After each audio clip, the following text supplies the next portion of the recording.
Hello everyone, this side Vivek. So welcome to in this particular class, right? In the last lecture we have discussed about the friction.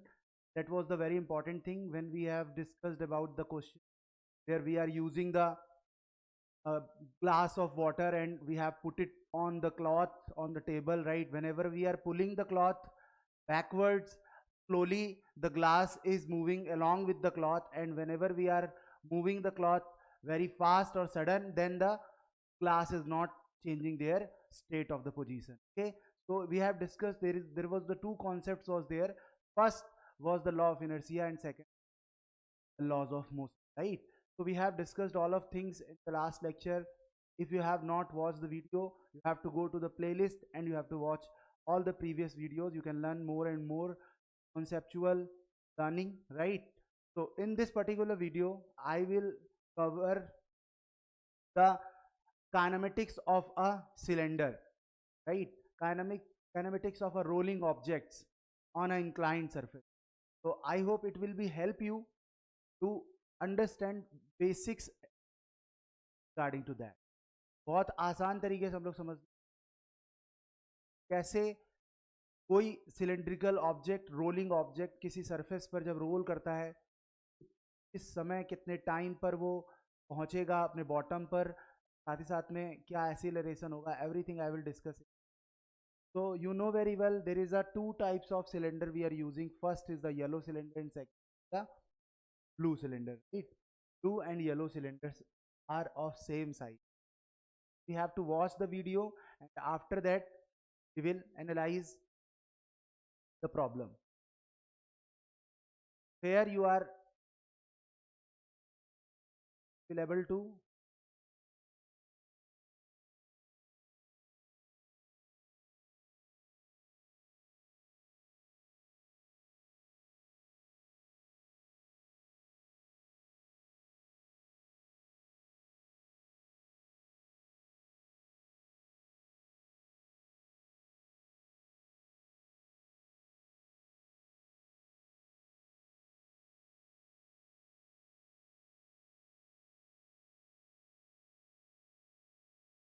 so the size of the both cylinders are same 32 I think 6 weight. If you are measuring the weight of the white cylinder, it is 198. Okay, it is a 198. Whenever we are measuring the weight of the yellow cylinder, it will be same as 198, right? 198 or 199, both are the same weight. And if we are releasing both cylinder at a certain height, what will happen? Who will reach firstly? The video you have seen at yellow cylinder was reaches firstly. तो यहाँ से देख सकते हैं is both together.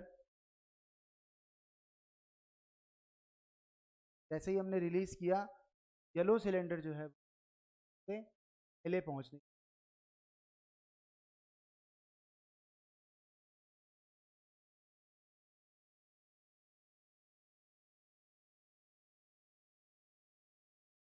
Yellow cylinder जो है वो सबसे पहले पहुंच रहा है, right? I think is it clear to you? तो वी हैव टू जैसे जैसे हम इंक्लिनेशन बढ़ा रहे हैं, whenever we increases the inclination what will happen? Yellow cylinder. तो इन सभी सिचुएशन देखा कि अलग अलग केसेस तरीके से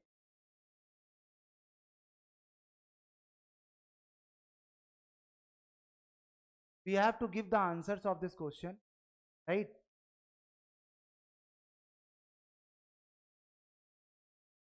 Answer or give the answer of this question. First question, there are two cylinders of the same dimensions and equal masses are released simultaneously from the top of the inclined surface.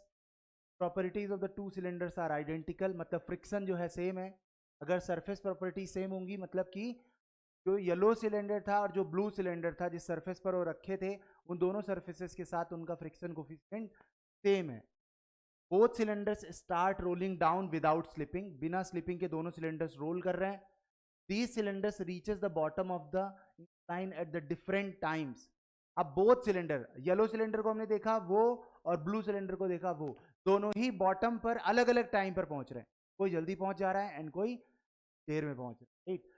So the question is that why the cylinders take different time to reach the bottom? क्यों दो cylinders अलग अलग time ले रहे हैं ये पहुंचने में? Why it is there? सबसे पहले हमें समझना पड़ेगा कि इस कॉन्सेप्ट में होता क्या है, ठीक है, समझने की कोशिश करेंगे। If this is a cylinder and which is at a surface which is at angle theta degree, तो जब ऐसी सिचुएशन होती है तो ये सिलेंडर इस तरीके से क्या करता है, एक्सेलरेट करता है downward, is the downward acceleration alpha is called as angular acceleration, angular acceleration called as angular acceleration.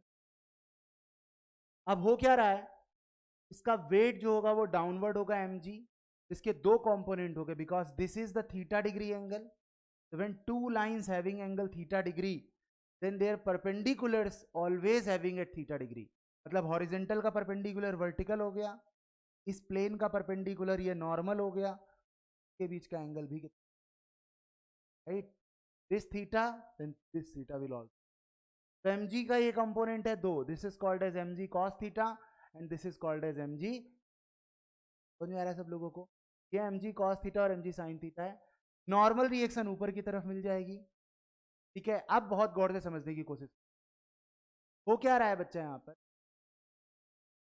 कि जो ये mg, जो ये एंगुलर एक्सीलरेशन है, ये घूमने का ये घूमा क्यों, मेरा कहने का मतलब है why it is not rotating like this, cylinder ऊपर क्यों नहीं चढ़ रहा है, नीचे ही क्यों घूम रहा है, ये सोचने वाली बात है। तो देखो कोई ना कोई तो होगा जो उसको रोटेट करा रहा होगा, कोई ना कोई तो फोर्स होगा ना जो उसको इस तरीके से एंगुलर एक्सीलरेशन दे रहा होगा, राइट। तो which is the force is there. अब जब mg sin थीटा का कंपोनेंट डाउनवर्ड आएगा तो अभी रोटेशन को तुम थोड़ी देर के लिए भूल जाओ, रोलिंग के लिए थोड़ी देर को भूल जाओ, ये mg sin थीटा इसको नीचे की तरफ ले जाने की कोशिश करेगा कि नहीं, mg sin theta will wants to slips this cylinder in downward direction because of the force, but due to the friction between the cylinder and the surface the friction force will come into the picture, और ये friction जो होगा वो इस mg sin theta को balance करेगा upward direction में लग के। अब होगा क्या, ये दोनों फोर्स एक दूसरे को बैलेंस तो करने लगे, बट अगर mg sin थीटा इस तरीके से लग रहा है और अगर फ्रिक्शन फोर्स इस तरीके से लगता तो ये एक दूसरे को कैंसिल कर देते, बट ऐसा हुआ नहीं, क्यों, क्योंकि mg sin थीटा सेंटर पर लग रहा है और फ्रिक्शन फोर्स सरफेस पर लग रहा है, कॉन्टेक्ट सरफेस पर लग रहा है, तो इनके बीच की जो ये डिस्टेंस है that is the radius of the cylinder. और अब होता क्या चीज है बच्चा, एक बात को गौर से समझो, अगर मैं इन दोनों इस तरफ एक फोर्स लगाऊं इस तरफ फोर्स लगाऊं तो ये दोनों फोर्स एक दूसरे को कैंसिल करेंगे, the net movement of this body will be equal. But if we are applying the force in a different manner like this, अगर ये बॉडी है और मैं इस पर नीचे की तरफ एक फोर्स ऊपर की तरफ, व्हाट विल हैपन, देखो इधर, तो मैं इसकी तरफ इस पर इधर फोर्स लगाऊं पर इधर फोर्स लगाऊं, दोनों अपोजिट हैं एक दूसरे के, इक्वल हैं, बट ये दोनों एक दूसरे की वजह the body will start rotating because of these two force. When two force are acting at a parallelly, right, when two equal force are acting at a distance d, right, then these two force equal and opposite force जो है ये इन equal and opposite forces को बोलेंगे couple, क्या बोलेंगे, couple is there, couple is the two parallel equal and opposite, जो equal and opposite force होते हैं वो भी कितने, दो फोर्स हो वो भी इक्वल और अपोजिट हो, इसको हम कपल बोलते हैं, तो बोलते हैं, क्लियर है सभी लोगों को, this group of force is called as couple. And अगर दुनिया में कपल आएगा, समझ में आ रहा है कि नहीं, तो what he will, particular couple will, what couple will do, couple will rotate the body in the particular direction. clear है सभी लोगों तो couple always created a movement. समझ में आ रहा है कि नहीं? ड्यू टू couple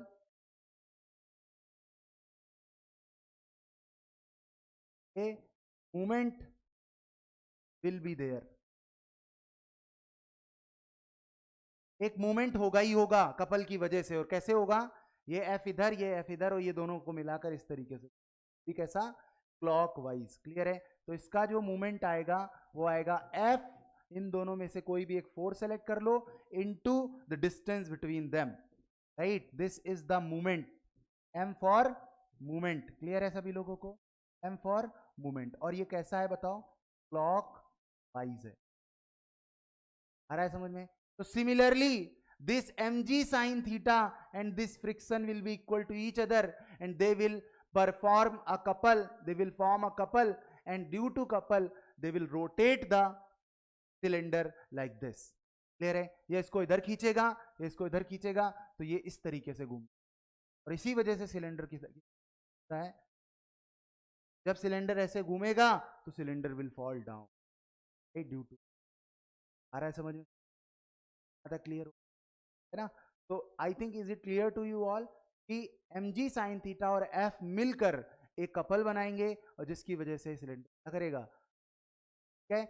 तो अभी से बहुत सारे कॉन्सेप्ट्स आते हैं, but we are not going in a detail discussion about it.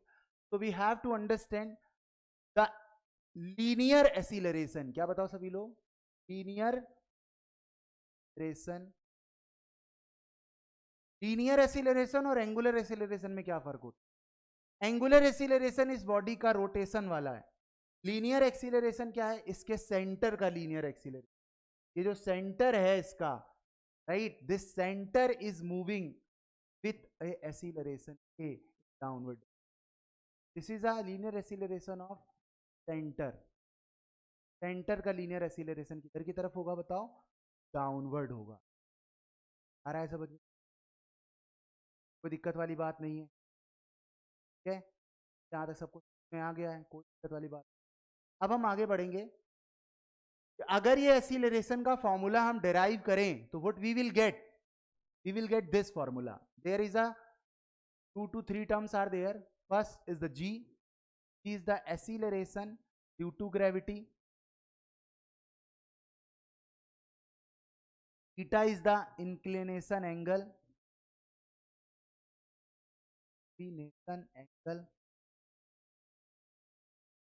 Theta is the inclination angle कि कितने एंगल पर ये चीज झुकी हुई है. That is the inclination. And I is the moment of inertia. Moment of inertia. About मतलब इसका जो सेंटर है उसके अबाउट मूवमेंट ऑफ इनर्शिया क्या हो. राइट, समझ गए? इसके अलावा आर क्या है? R is the radius of the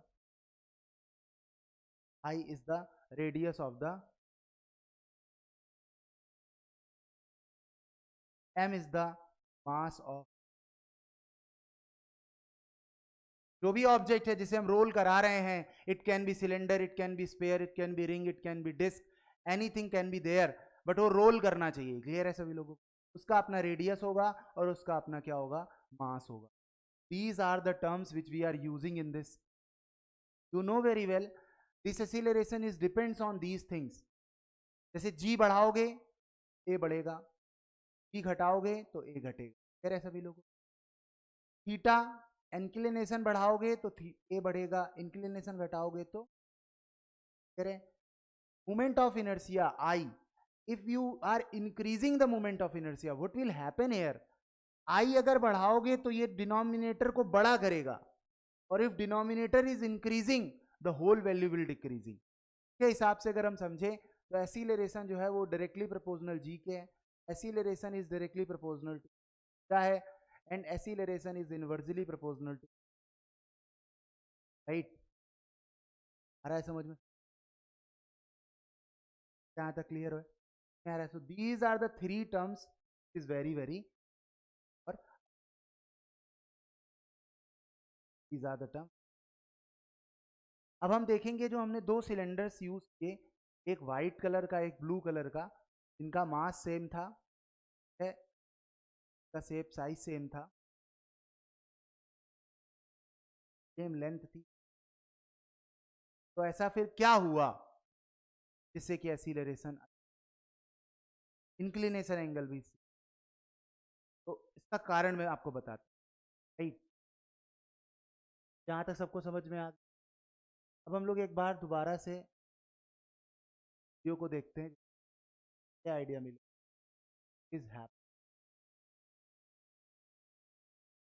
तो आप देख रहे होगे लेंथ इसकी सेम है। अब अंदर ये मटेरियल कैसे बोथ सिलेंडर्स में अरेंज किया गया है, मास कैसे अरेंज किया गया है, हमें ये नहीं पता है। बट हाँ, जितना भारी ये है उतना ही भारी येलो सिलेंडर, दोनों ही सेम वेट के सिलेंडर्स हैं। एक है 198 का और दूसरा भी है 190, बोथ सिलेंडर्स।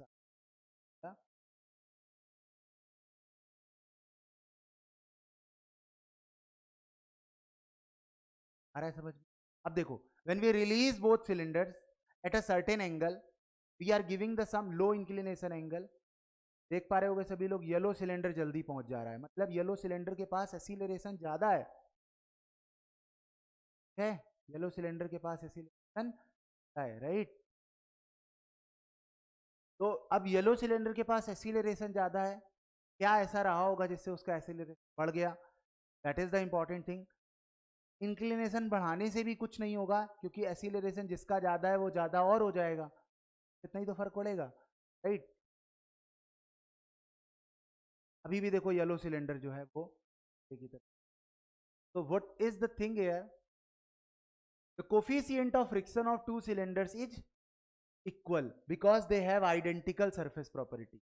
तो फ्रिक्शन कोफिशिएंट कोई भी इफेक्ट नहीं डालेगा इसमें। The mass distribution in two cylinder is distribute. अब जो मास को मैंने डिस्ट्रीब्यूट किया है वो अलग अलग तरह से किया है। कैसे? देखो इधर सब लोग, जैसे कि ये बॉटल है, इस बॉटल में भी मास है, बट इस बॉटल की अगर हम कैप को ओपन करें, but you will see this mass is distributed only on the surface, right. So जितना भी मास है इसकी सरफेस पर डिस्ट्रीब्यूट। बट अगर मैं क्या करूं, एक सॉलिड बॉडी ले लूं, जैसे कि इसी मास को मैं पूरा सॉलिड कर दूं, सॉलिड सिलेंडर की तरह, बेलन जैसे होता है घर में रोटी बना, कह रहे। तो सिलेंडर, सॉलिड सिलेंडर देखा जाए तो उसमें मास क्या है, पूरी बॉडी में डिस्ट्रीब्यूटेड है। there is a two situations are there. If you are distributing the mass on the surface, if you are distributing the mass on the inside the complete body, right, there is a two types of distribution of mass. That's why yellow cylinder and blue cylinder जो है वो अलग अलग time पर। अब yellow cylinder जो है P, yellow cylinder जो है कौन सा है, P सिलेंडर है। Most of its mass concentrated near its surface.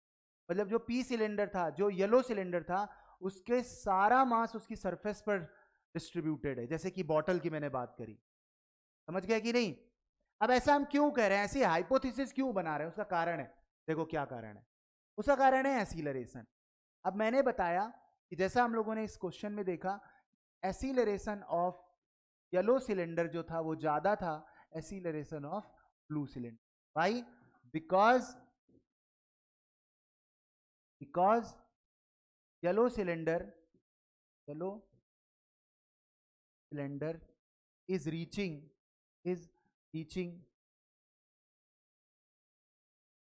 yellow cylinder is reaching before than blue। तो ब्लू से ज्यादा जल्दी येलो पहुंच जा रहा है। ऐसा तभी पॉसिबल है जब उसके पास एक्सीलरेशन ज्यादा होगा। तो इसका मतलब है एक्सीलरेशन y का ज्यादा है। But during this process theta is same, friction is same, mass is same, और नो, जी इज सेम, जी भी सेम है। अच्छा एक बात बताओ, जब ये सारी चीजें सेम ही हो गई, जी भी सेम हो गया, थीटा भी सेम हो गया, मास भी सेम हो गया, तो बचा कौन एक्सीलरेशन को चेंज करने के लिए? Moment of inertia. का मतलब है acceleration in proportion of inertia, right. तो more moment of inertia, less acceleration, more moment of inertia, more moment of inertia, less acceleration, less acceleration, और less moment of inertia, more सभी लोग। अब ये याद कैसे करेंगे, एक बात बिल्कुल सिंपल तरीके से, अगर मोमेंट ऑफ इनर्शिया, यहां ये जो मोमेंट ऑफ इनर्शिया है एक्चुअली ये moment of inertia of mass है, I is what, moment of inertia of mass, mass का मोमेंट ऑफ इनर्शिया है ये, राइट होगा क्या बच्चा, if more moment of inertia is there then more oppose is also there, किसी का moment of inertia अगर ज्यादा है तो उसका अपोज भी ज्यादा है।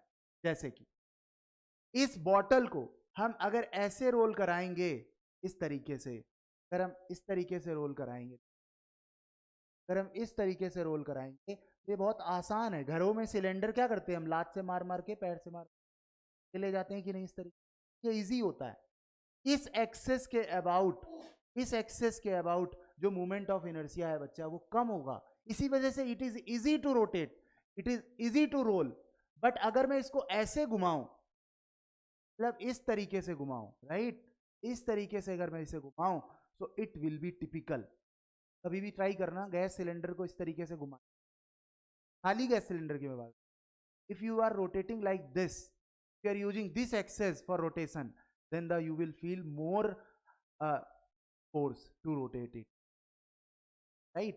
So why, because whenever we are considering this cylinder and we are finding the moment of inertia about this axis, it will be less instead of this axis। कह रहे हैं अगर हम इस एक्सेस के अबाउट निकालेंगे तो मोमेंट ऑफ इनर्शिया ज्यादा होगा और इस एक्सेस के अबाउट मोमेंट ऑफ इनर्शिया कम होगा, समझ आ रहा है कि नहीं?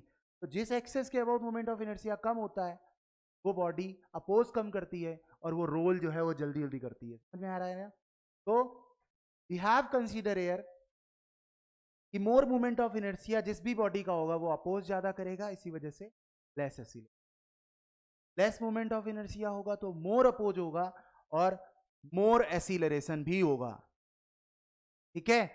तो अब हमें पता है क्योंकि we have observed in the video कि येलो सिलेंडर जल्दी पहुंच रहा है, इसका मतलब हम क्या आइडेंटिफाई कर सकते हैं कि येलो सिलेंडर का एक्सीलरेशन ज्यादा है। ये कब पॉसिबल है बताओ सभी लोग, कब पॉसिबल है बताओ सभी लोग? एक्सीलरेशन जिसका ज्यादा होगा इसका मतलब उसका मोमेंट ऑफ इनर्शिया कम होगा, उसका मोमेंट ऑफ इनर्शिया कम होगा। तो इसका मतलब क्या हुआ बताओ सभी लोग, जो मोमेंट ऑफ इनर्शिया है वो येलो सिलेंडर का कम होगा और मोमेंट ऑफ इनर्शिया ब्लू का। एक बात सोचने, सेम मास की चीज का मोमेंट ऑफ इनर्शिया कैसे कम ज्यादा हो सकता है? That is the very important.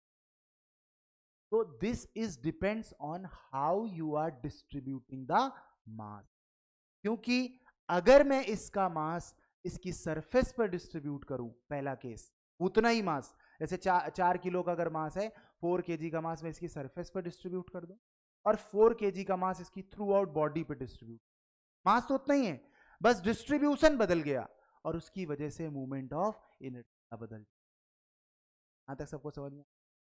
Put it down और take a pause, right? I am going moving forward.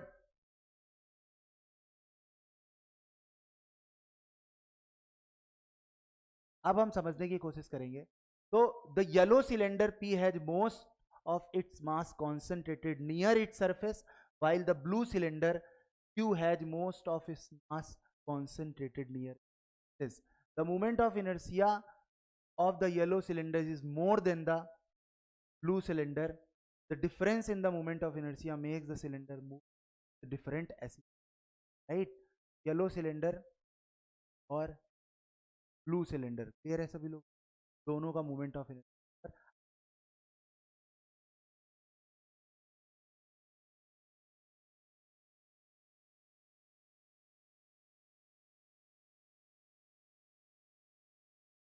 हमारे पास में ये येलो सिलेंडर है और ये जब हमने इसको रोल कराया था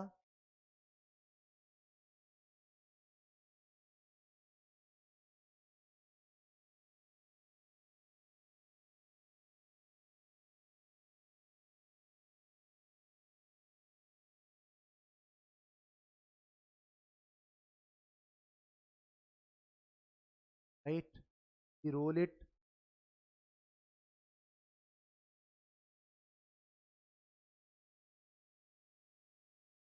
Yellow cylinder is reaching fast. Clear है? Because it having a more acid.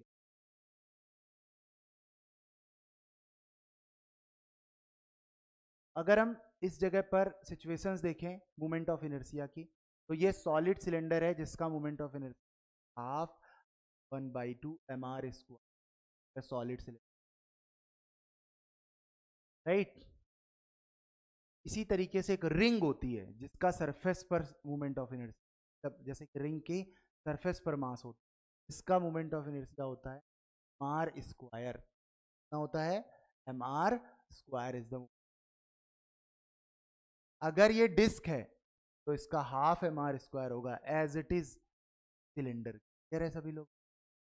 अगर कोई स्पेयर है, सॉलिड स्पेयर है, तो उसका मोमेंट ऑफ इनर्शिया होगा 2/5 r²।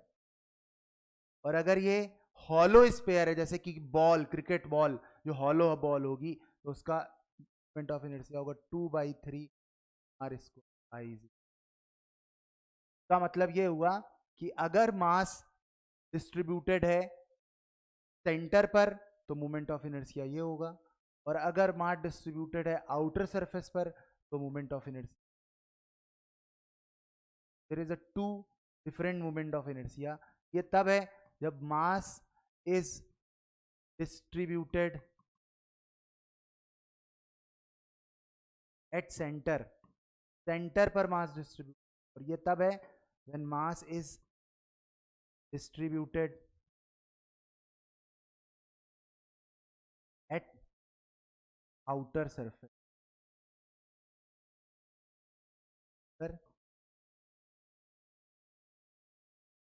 ठीक है, तो we are solving here for this cylinder and for this cylinder acceleration, right. Acceleration हमने मान लिया कि जिसका मास डिस्ट्रीब्यूटेड है कहां पर बताओ? सेंटर पर, और जिसका मास डिस्ट्रीब्यूटेड है सरफेस पर। क्लियर है? ऐसे दो डिफरेंट डिफरेंट सिलेंडर्स को हम consider, if we are considering g sin theta upon में 1+i की वैल्यू हो गई half mr² divided by mr, half mr² हो गया डिवाइडेड बाई mr²। mr² से mr² कैंसिल हो जाएगा, but you will get here 2 + 1 3 हो जाएगा, 2/3g sin थीटा। ये तब के लिए है जब मास सेंटर पर डिस्ट्रीब्यूट, जब मास सरफेस पर डिस्ट्रीब्यूटेड होगा तब वैल्यू आएगी 1+r² अपॉन mr। ये कट हो जाएंगे। क्लियर है सभी लोगों? This will be 1 + 1 2 sin theta upon. अब आप सबको पता चल रहा होगा ये वैल्यू होगी 0.6 के समथिंग। देख रहे हो सभी लोग? 3 6 जा 18 होगा, तो 0.6 के समथिंग आएगा, ये 0.66 साइन थीटा आएगा। ये आएगा साइन थीटा, ये आएगा 0.5 का मतलब है ऊपर वाला जो जी है एसिलरेशन है वो ज्यादा है, जिसका मोमेंट ऑफ इनर्शिया कम था उसका मोमेंट ऑफ का एसिलरेशन ज्यादा है। इट क्लियर और नॉट? तो जिसका मोमेंट ऑफ इनर्शिया कम है उसका एसिलरेशन ज्यादा है, जिसका एसिलरेशन ज्यादा होगा वो जल्दी क्या करेगा बताओ? पहुंचेगा, है ना? यहां तक समझ में आ गया? का मतलब है because yellow cylinder is reaching firstly compare to the blue, तो इस वजह से the moment of inertia of yellow cylinder will be less compare to the moment of inertia. इसकी वजह से होगा क्या कि येलो सिलेंडर का जो मास है सेंटर पर डिस्ट्रीब्यूटेड होगा, और जो मास डिस्ट्रीब्यूटेड होगा ब्लू सिलेंडर पे वो कहाँ होगा? Outer circle. आई थिंक यहाँ तक क्लियर हो गया सभी को? That was the reason behind it, तो हम लोगों ने यहाँ पर ठीक है।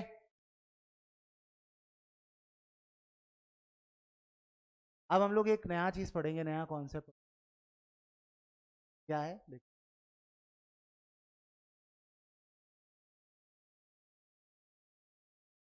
तो यहां पर पूछा जाता है हम लोगों से एक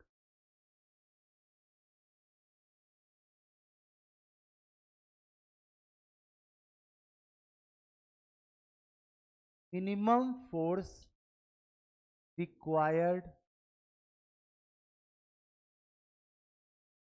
to move block on smooth surface, sorry on rough surface. Rough surface पर हमें कितना कम से कम फोर्स लगाना मूव करने के लिए। For example this is a surface, body is, इसका अपना खुद का मास है और जिस सरफेस पर ये रखा हुआ है उसका अपना स्टैटिक फ्रिक्शन है, राइट? उसका अपना क्या है? Static friction.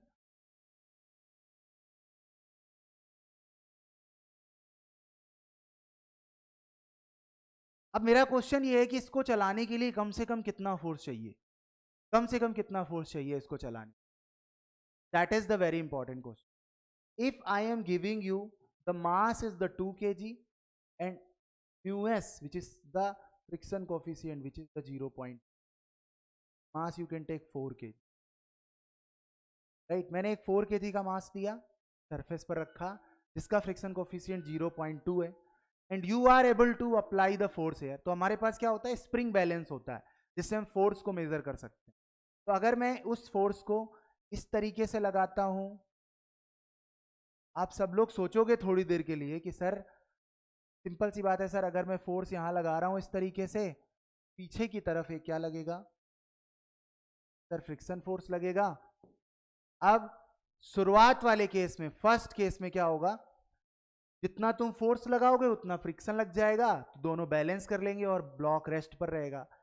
बट हमें मैक्सिमम फोर्स निकालना है जिसमें चलने वाला हो, यस और नो? मिनिमम फोर्स तुम्हें चाहिए जिससे कि जस्ट स्टार्ट कर दे मोशन, मोशन स्टार्ट करना जरूरी। Minimum force required to move the block, not rest the block. Clear है भाई? रेस्ट रखने के लिए मिनिमम है, कुछ मत लगाओ। रेस्ट रखने के लिए मिनिमम क्या है? कुछ मत लगाओ। तो कुछ नहीं लगाओगे तो वैसे ही रेस्ट रहेगा। लेकिन हम कह रहे हैं कि अगर हम फोर्स लगाएं वाला हो, मूव करने लगे, कि देखो ज्यादा लगा दोगे तो वैसे ही स्लिप कर जाएगा ना, एक कम से कम फोर्स बताना।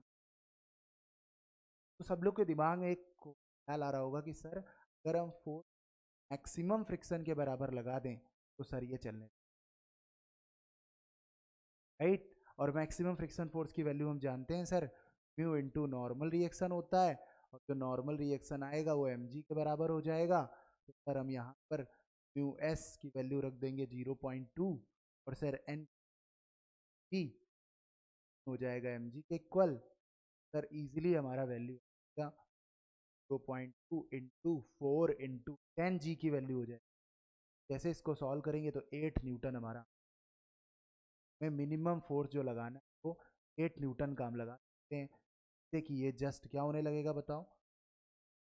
ये आप सबके दिमाग में बात आ रही, but I am telling to you all this is not the correct answer, this is not a correct answer. ये करेक्ट नहीं है। Why? Because there is a another force is also there which is less than the 8 Newton to move this block. Why? इसके पीछे की कहानी समझो सभी लोग। मैं तो बहुत आसान सी बात बताने और से समझ, ये बात सही बात है, ये बात 101% ट्रू है कि फोर्स जो है वो मैक्सिमम फ्रिक्शन के बराबर लगेगा तो ही ये ब्लॉक जस्ट स्टार्ट करेगा मोशन। लेकिन क्या हम बात को गौर से समझने की कोशिश करें, क्या हम इस फ्रिक्शन के फोर्स को कम कर सकते हैं? अगर हम मैक्सिमम फ्रिक्शन फोर्स को कम कर लें तो हमारा फोर्स रिक्वायर्ड भी कम हो जाएगा। अब how is it possible? Surface तो हमें चेंज करनी नहीं है, वो वैसी ही रहेगी, म्यू एस वही रहेगा। We can change the normal reaction, we can change the normal. अगर नॉर्मल रिएक्शन कम हो जाए किसी तरह से, फोर्स कम आना पड़ेगा चलाने, ये कि नहीं आ रही? क्योंकि अगर नॉर्मल रिएक्शन कम हो जाएगा, नॉर्मल रिएक्शन ज्यादा हो जाएगा तो फ्रिक्शन भी ज्यादा हो जाएगा। समझ रहे हो ना मेरी बात को? मतलब मैक्सिमम फ्रिक्शन की जो वैल्यू होती है म्यू इंटू एन, वो वैल्यू हम चेंज कर सकते हैं। अगर हम सरफेस चेंज कर दें तो म्यू की वैल्यू चेंज हो जाएगी, अगर नॉर्मल रिएक्शन को हम इंक्रीज कर दें तो भी हमारा maximum there is a two different aspects also is there. देखो इधर सभी लोग, अगर मैं इसी ब्लॉक पर फोर्स जो है इसी इस तरीके से लगाऊं, पुल लगाऊं, और वो भी किसी एंगल पर लगाऊं, समझने की कोशिश करना। अगर मैं फोर्स किसी एंगल पर लगाऊंगा तो क्या होगा, का कंपोनेंट इधर आ जाएगा एफ कॉस थीटा, जिधर एंगल पता होता है उधर हम कॉस यूज करते हैं, और जिधर नहीं पता होता उधर हम क्या यूज करते हैं, साइन थीटा। और नॉर्मल रिएक्शन तो ऊपर आ ही रही होगी, और mg जो नीचे हो रहा होगा, और फ्रिक्शन पीछे की तरफ आ, यस और नो, सारी सी हो रही होंगी। बट अब चलाने के लिए एफ कॉस थीटा जो है, अब एफ कॉस थीटा जो है वो, एफ कॉस थीटा जो है वो जो होगा वो फ्रिक्शन वैल्यू, अगर जस्ट चला। तुम लोग अगर गौर से देखो तो यहां पर दो बातें आ रही हैं बड़ी बड़ी। एफ जो है, अब जो तुम्हें फोर्स लगाना है वो फ्रिक्शन की maximum value divided by cos theta लगाना है कि नहीं लगाना है। अब हमारा जो फोर्स लग रहा होगा वो फ्रिक्शन की maximum value divided by cos theta लगेगा, लेकिन जब हम फ्रिक्शन की मैक्सिमम वैल्यू इस जगह निकालेंगे तो म्यूएस तो होगा ही होगा, इंटू एन और हो जाएगा। अब एन क्या होगा ये सोचने वाली बात है।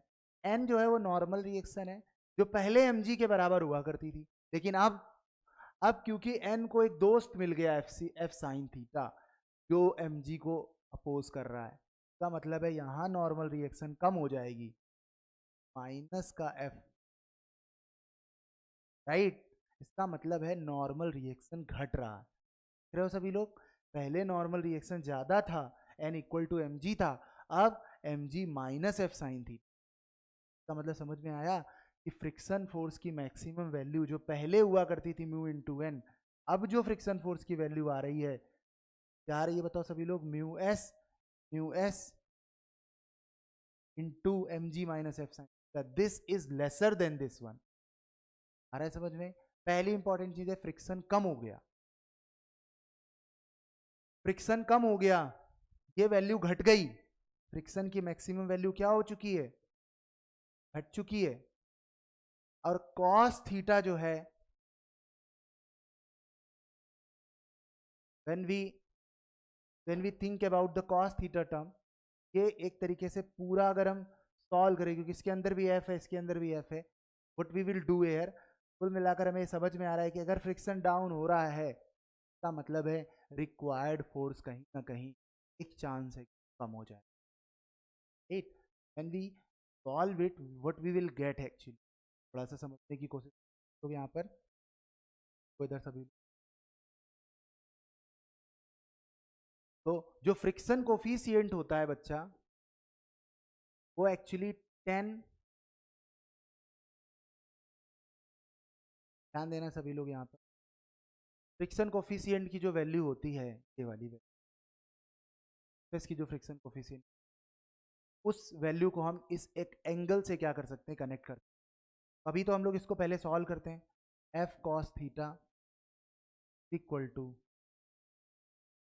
म्यू एस ब्रैकेट में,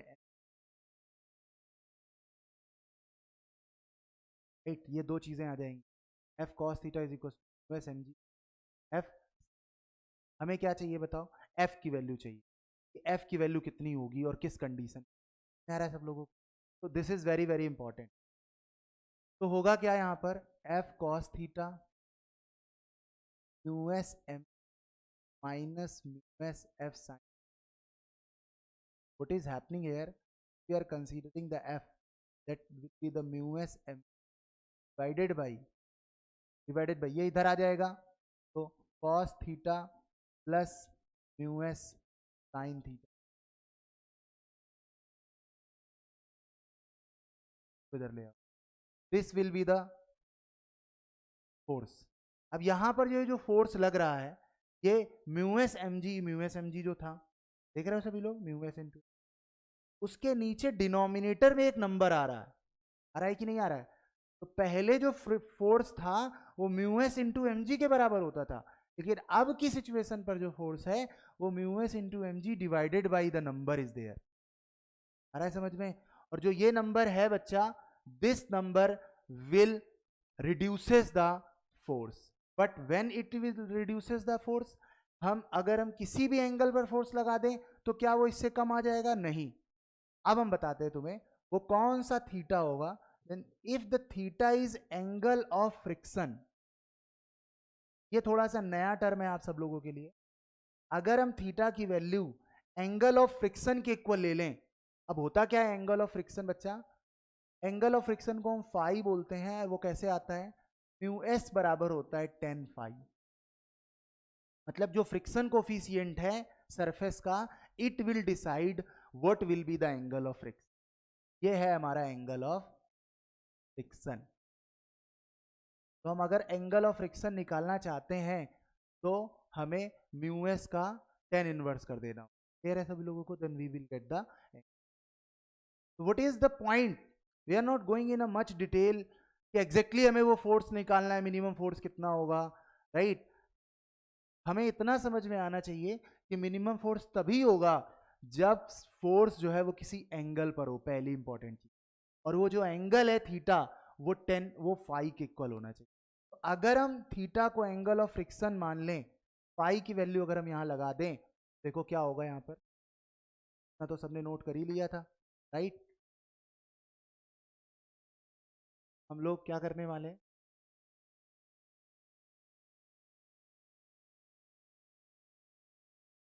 if theta is equal to phi, अगर थीटा फाई के इक्वल है तो क्या होगा? देखो सब लोग, F is equal US, US की जगह हम क्या लिख सकते हैं? टेन फाई,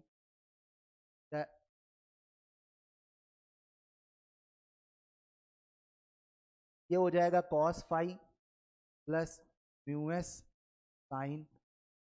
क्या कि नहीं हो गया? बताओ सभी लोग, होगा क्या? देखो यहां से mu S into M g cos phi plus mu s को हम क्या लिख सकते हैं? टेन फाई लिख सकते हैं। टेन फाई को क्या लिख सकते हैं? Sine phi upon cos. हम क्या लिख सकते हैं? Sine phi upon cos phi, क्योंकि म्यू एस बराबर क्या होता है? टेन फाई, और टेन फाई होता है sine phi upon cos phi. तो sine phi upon cos phi और इनटू में साइन फाई हो जाएगा। साइन फाई मल्टीप्लाई करके साइन स्क्वायर फाई बन जाएंगे, और कॉस का एलसीएम ले लोगे तो कॉस फाई ऊपर चला जाएगा और नीचे हो जाएगा sine square phi plus cos square. मतलब ऊपर आ जाएगा mu s to cos phi और इनटू।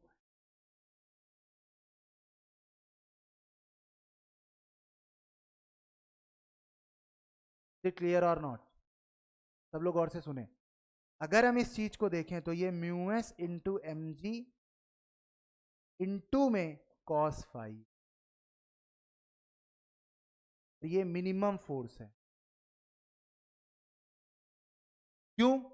क्योंकि इस mu S into M g में मल्टीप्लाई हो रहा है कॉस फाई का, और कॉस फाई की वैल्यू एक से क्या आएगी बताओ? क्या टी आएगी? यार आएगी नहीं सभी? कॉस जीरो जीरो होता है, और कॉस फाई की वैल्यू अगर हम कुछ रख रहे हैं, सर्टेन एंगल पर रख रहे हैं, तो वो जो वैल्यू आएगी फाई की, थीटा की वैल्यू अगर हम फाई पुट करते हैं, उस सिचुएशन पर हमने सब कुछ द। इसका मतलब है कि फोर्स मिनिमम कब होता है? फोर्स मिनिमम कब होता है? जब कभी भी बॉडी पर फोर्स किसी पर्टिकुलर एंगल पर लगाया जाए और वो एंगल फाई के बराबर होना। इसका मतलब है अगर एंगल ऑफ फ्रिक्शन 25 डिग्री है फॉर एग्जांपल, तो हमें फोर्स 25 डिग्री पर लगाना चाहिए to get the minimum force. और कहीं लगाओगे तो मिनिमम फोर्स नहीं होगा। पहली बात है, पुल सिचुएशन होनी चाहिए, पुल होना चाहिए, फोर्स पुल होना चाहिए, और वो भी एंगल ऑफ फ्रिक्शन पर होना चाहिए। तो वो हमेशा मिनिमम फोर्स होगा to move the block, to move the block. इसके अलावा तुम कोई भी फोर्स लगाओ, जैसे कि अगर हमारे पास में ये ब्लॉक है, right, if we are applying the force in horizontal direction, there will be a certain force to move the block. ठीक है, फिर हमने किसी एंगल पर फोर्स को रखा टू मूव द ब्लॉक, फिर किसी एंगल पर रखा टू मूव द ब्लॉक, फिर किसी एंगल पर रखा to move the block. But हर समय पर जो फोर्स का लिस्ट बन के आएगा डिफरेंट डिफरेंट एंगल्स पर, वो फोर्स ज्यादा वैल्यूज होंगी। बट सबसे कम वैल्यू कब होगी? when it will be lesser value, when the force is at an angle theta degree which is equal to angle of friction. Angle of friction is what? Mu s is equal। यहाँ तक सबको समझ में आ गया है? तो हम लोगों ने यहाँ पर बहुत अच्छे से समझा कि किसी भी ऑब्जेक्ट को मूव कराने के लिए फोर्स को हॉरिजॉन्टल नहीं लगाना चाहिए, फोर्स को किसी एंगल की फोर्स जो है वो मिनिमम ऑब्जेक्ट को स्लिप कराए। ठीक है, अभी की जो सिचुएशन है उसके हिसाब से हमें बहुत ज़्यादा नहीं समझना है, ये डेरिवेशंस हमारे लिए इतने ज़रूरी नहीं है। हमारे लिए ज़रूरी है ये समझना कि जब हम फोर्स हॉरिजॉन्टल लगाते हैं, समझ में आ रहा है कि नहीं, तो म्यू एम जी के बराबर होता है to balance the friction to start the motion. But अगर हमें मिनिमम लगाना है तो किसी एंगल पर लगाना चाहिए, हमें किसी एंगल पर मिनिमम फोर्स लगाना चाहिए, बिकॉज जब हम एंगल पर फ्रिक्शन फोर्स लगाते हैं तो वो मिनिमम हो जाता है। वो भी एंगल कितना, angle of friction. Right everyone, यहां तक समझ में आ रहा है? ठीक है, we have discussed the thing here कि किस तरीके से हमारा ये जो पूरा का पूरा फ्रिक्शन वाला टॉपिक था ये हम हैव कवर्ड। ठीक है, तो आज के लिए इतना ही करते हैं, मिलते हैं नेक्स्ट लेक्चर में, तब तक के लिए जुड़े रहें मेरे साथ। राइट।